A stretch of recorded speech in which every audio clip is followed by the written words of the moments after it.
November the 6th, 1997. Wow. Wow, I'm 10 years off. Yeah. 2007. We're at Ramadi, Iraq, at Joint Station Jamaica. Jamaica, yes. Okay. I'm here with Corporal Saunders. Saunders. Oh, sorry, man. I'm really off. Saunders. Okay. Well, if you don't mind, sir, could you give me your first name, middle initial, last name, and spell your last name for me? James D. Saunders. Saunders. Okay. Could you give me your the unit you're with and go all the way to division, please? I'm with I guess 1st Platoon 37 Lima Company, 3rd Battalion 7th Marine Regiment, 1st Mardiv.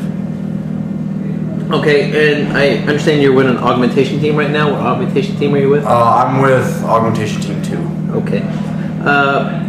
Could you give us just briefly the time periods we're going to cover? We're going to cover what we've been calling Ramadi 1 or Ramadi 2. Okay, I was in Ramadi originally from September 1st, 2005 till the end of March 2006.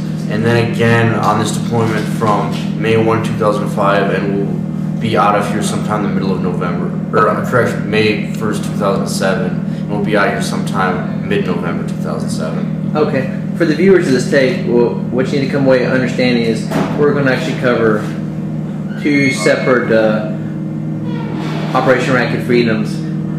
Not really sure of the designations for them, but we're covering the one from 2005, 2006, and then we're going to come back and we're just going to cover the present one right now, which is 2007. So, sir, if you don't mind, would you please just kind of tell us what your rank and billet was, and what unit or platoon squad you were with there in Ramadi 1?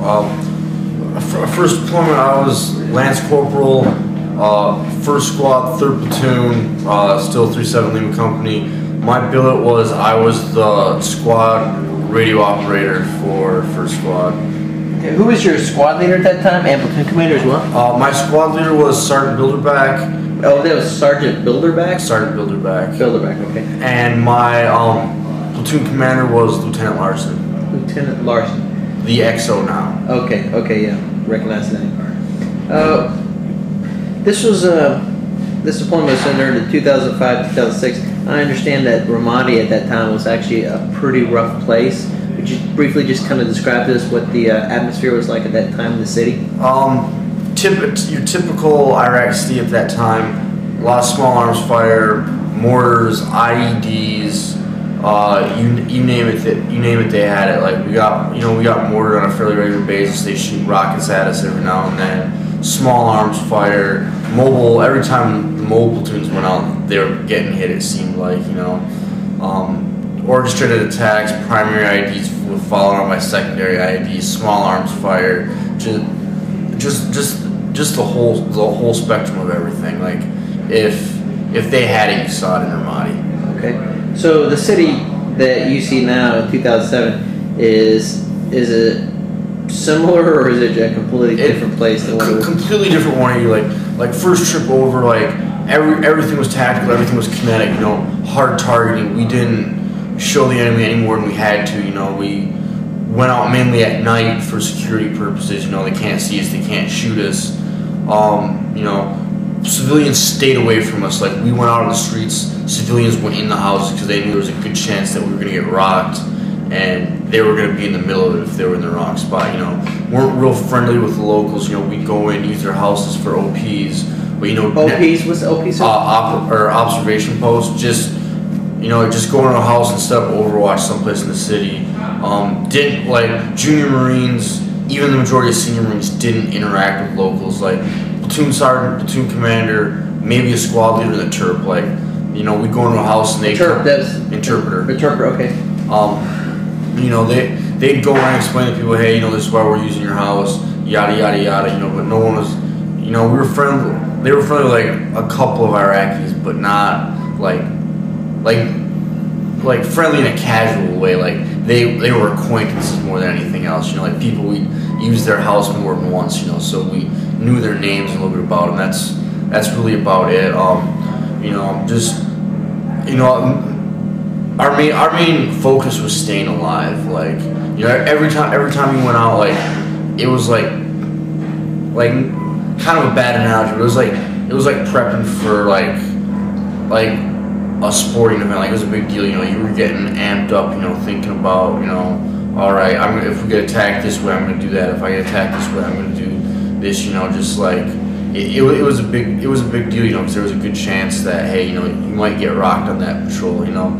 This deployment, completely different. We walked down the street, like, just, you know, still tactical, still looking around, covering sectors of fire, all that stuff, but weapons down, slow, casual pace, you know. You're interacting with locals, you know. You're talking with kids, you're talking with, like, just with the whole community, just interacting, you know, especially as part of a pit team, as an augmentation team. Like, when I go out there, my job is not security. I have an ops squad and an ops squad that does that. Like, my job is, I'm supposed to go out there and talk to people and find out, you know, hey, this area is getting this much power, that area is getting this much power, you know. Like, all right, there's a sewer leak here, this needs to get fixed. You know, they're paying this much for a liter of gas, you know. Maybe, you know, even like almost resupply patrols, like, hey, you know, the guys want some sodas for the firm base, so, or for the station, you know, so, hey, let's go out and pick up a couple cases of soda and bring them back,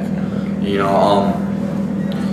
Morning patrols, we stop and buy eggs all the time so we can have omelets, you know, whenever we get up in the morning. You're just a lot, like, it's completely focused on the community. Like, you know, we're not, like, we're still doing the military things, we still collect intel, you know, we still do, like, threat assessments, you know, we do all that stuff, but, like, it's not the main effort. The main effort now is supporting the IPs, training the IPs, and just putting the city back together. Like, Marines have shot the shit out of this place, you know. Now, like, we're making contracts, you know, fix roads that have been blown up, fix buildings that have gotten shot up, you know, tear down buildings that are